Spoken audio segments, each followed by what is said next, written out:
Welcome to another production of MBTV Sports. Today we are here with a driver from Now Then, Minnesota, Ryan Bowers. Ryan, thanks for meeting up with us. Yeah, thanks for having me. You know, it's early on with these Gopher Midgets, and it seems like you've gotten better and better every time you guys have hit the track. Do you get any expectations yet? No, just go out there, try to pass cars, and keep the car clean and come home in one piece. You know, you've had a lot of success through your racing career up here, not only in wing sprint cars, but now getting the Midget involved. How big of that itch is it for that success to continue on? Yeah, that's, as a racer, that's kind of what you're always after, is winning, right? You know, first goal is to have fun, second goal is to win, and yeah, just that's what it's all about. You know, that itch to win had to have started when you first started. What did you get your start in racing? Well, that goes way back. Kind of way back. I didn't grow up racing. My dad raced a little bit, road race stuff. But when I moved to Minneapolis, I didn't know anybody and started going to pro kart, and that's kind of where I first cut my teeth and learned my love for racing and winning. You know, that racing and winning really came on strong in that UMSS Wing 360 sprint car division. Multiple championships. You guys were just so good in that class. Yeah, it was a lot of work. I had a lot of good people behind me during those years. It was a lot of fun when we could race 20, 30 times within a couple hours of Minneapolis. At the time, you didn't realize how good you had it until it was gone. You know, you guys have had a lot of great people behind you from start to finish in your career. Why don't you give a few of those people that have been with you for a long time, maybe were with you when you started, and kind of some of the names on this car? Yeah. One of the longest is probably Hilltop Camper and RV. I worked there, and they started back when I was in my BMOD days. It still kind of helped me out today with some stuff. And then from there, I drove for the Mastel family for a handful of years. And then, you know, the Kuba family helped me, you know, in my early years. And then, you know, now Joe does pretty much everything on the car. So without him, we wouldn't be racing anymore. And then Jeff Westall, I met him through the Mastel family racing sprint cars, and he's been a big part of our program. And then probably Jeff Robinson, he was instrumental in me gaining knowledge on setup, and he crew chief for a year or two with us too. So a lot of really good people that made all this happen for me. Now take a step with that Kuba family. You guys are real tight now. Yeah. How big a help is it with everybody involved in this Midget to kind of get your feet wet, get you comfortable, and get you up to speed? Yeah.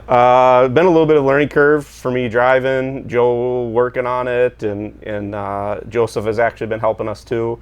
We just kind of learn something new every week when we go to the track, whether it's setup stuff or how the car's built or fueling or whatever. It's just a constant learning process. You think you know a lot, and then racing is the most humbling thing in the world because you're just constantly learning more on top of it.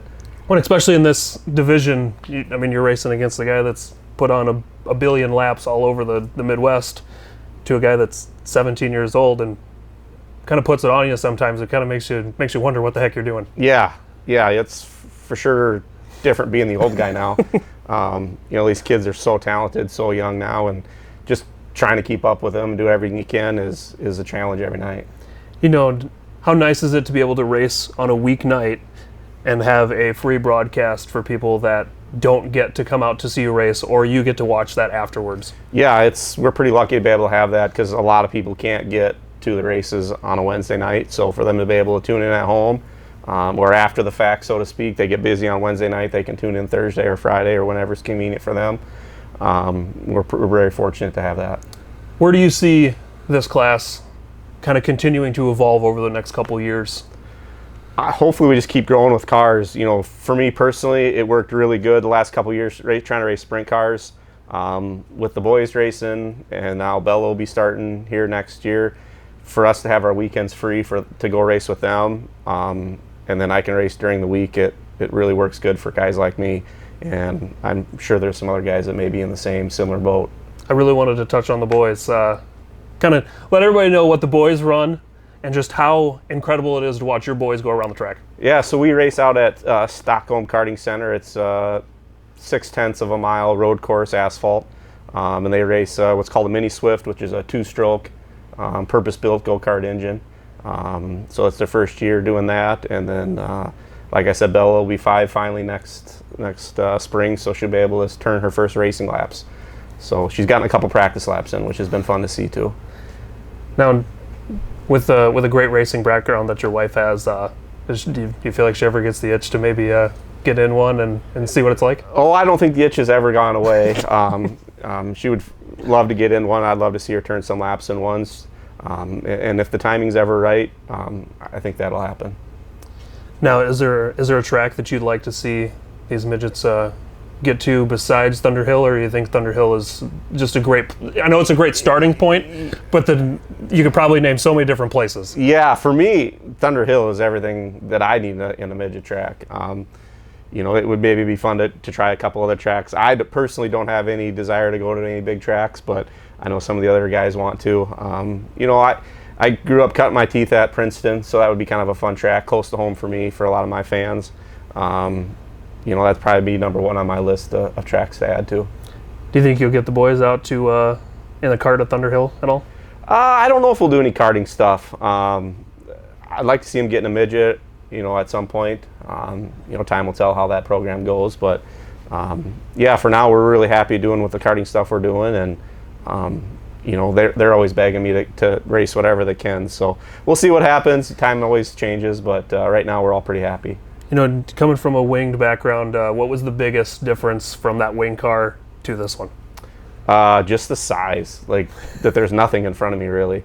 Other than that, a race car is a race car. I mean, you start to adapt pretty quickly after a few laps, and being able to get out there and do some practice laps for the season made a big difference. What would be your biggest sales pitch for a guy that might be in a wing car that's thinking about getting involved in this Gopher Midget program? Yeah, whether it's a wing car, modified, late model, B-mod, whatever. I mean, for the cost that we have into this, and the amount of fun that it is, dollar for smiles, there's nothing that I've raced that comes even close to this. It's been what we've heard in a few of our interviews. It's such quick twitch in these cars, and you're on top of it all the time, or you're going to the back. Yeah.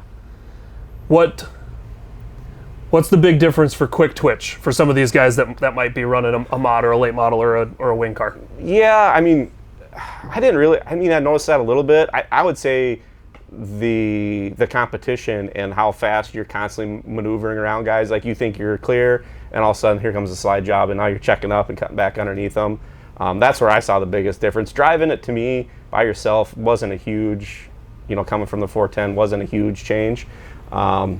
But just the amount of adjustments you're making racing each other, we're not three wide in a 410 very often. So I think I've done that about every race I've been out there in a feature so far. It's a handful of races to go. I know you said fun is the expectation. Yeah. You've tasted victory a couple times. How hard are you competing for those wins? Very hard. I need to beat Carter straight up. I can't have his motor go sour. For a second there, I thought I got really fast, and then I was like, I don't think so. So it was tough to see. Hopefully he can get that thing back together and we can finish the streets and song. And one last touch on Thunder Hill.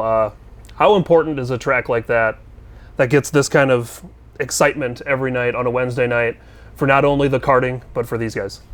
It's huge. I mean, from the littlest of kids all the way up to, grown men are out there racing, and to have that sort of coverage and exposure for their partners and stuff is, I don't know of another track that's doing that in the Midwest for sure.